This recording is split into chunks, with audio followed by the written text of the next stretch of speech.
Perak தெலுக்கின்தான் நகராண்மை கழக நிர்வாகத்தின் மீது கொண்ட அதிருப்தியில் ஆடவர் ஒருவர் அந்த ஊராட்சி மன்ற அலுவலகத்தின் கண்ணாடி கதவையே அடித்தே உடைத்திருக்கிறார்.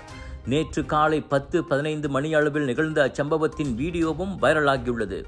தகவல் கிடைத்து போலீசார் சம்பவ இடத்துக்கு சென்ற போது 61 வயது அம்முதியவர் நகராண்மை கழக பணியாளர்களால் பிடித்து வைக்கப்பட்டிருந்தார். விசாரித்ததில் மோட்டார் சைக்கிளில் வந்த அந்த நபர் அதனை அலுவலகத்தின் முன் நிறுத்தியுள்ளார். பிறகு சுத்தியலை கொண்டு வந்து 2 கண்ணாடி கதவுகளையும் அவர் அடித்து உதைத்தார். ஒன்றும் நடக்காதது போல் ஜலன் பண்டாரில் உள்ள தனது கடிகார கடையை நோக்கி கிளம்பியவரை நகராண்மை கழக ஊழியர்கள் பிடித்து போலீசிடம் ஒப்படைத்தனர்.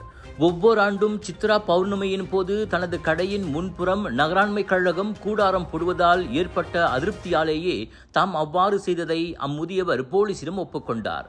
கூடாரத்தை விரித்து விடுவதால் தான் நடத்தி வரும் கடிகார பழுது பார்ப்பு கடை வாடிக்கையாளர்களின் பார்வையை மறைத்து விடுகிறது. எத்தனையோ புகார்கள் செய்தும் நகராண்மை கழகம் கண்டுகொள்ளவே இல்லை என்பதே அவரின் வாதம். இந்நிலையில் பொது சொத்துக்களை சேதப்படுத்தியதாக அவர் விசாரிக்கப்படுகிறார்.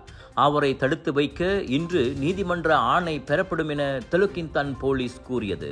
ராஜயோகாவில் அனைத்து கங்கைகளிலிருந்தும் கும்பகோண மகாமகத்தின் புனிதமான லட்சுமி குபேர வாஸ்து தீர்த்தம், ராஜயோகாவின் தனித்துவ தரம் கொண்ட சுண்ணாம்பு, ராஜயோகாவின் இயற்கை வல்லமை கொண்ட சீயக்காய், இயற்கையான சந்தன கட்டைகளிலிருந்து நிறைவான வாசம் கொண்ட சந்தனம், தெய்வீக வழிபாட்டிற்கு ஹோம குச்சிகள் அனைத்தும் உங்கள் ராஜயோகாவில். இது ஒரு சிம்லா மார்க்கெட்டிங் வெளியீடு.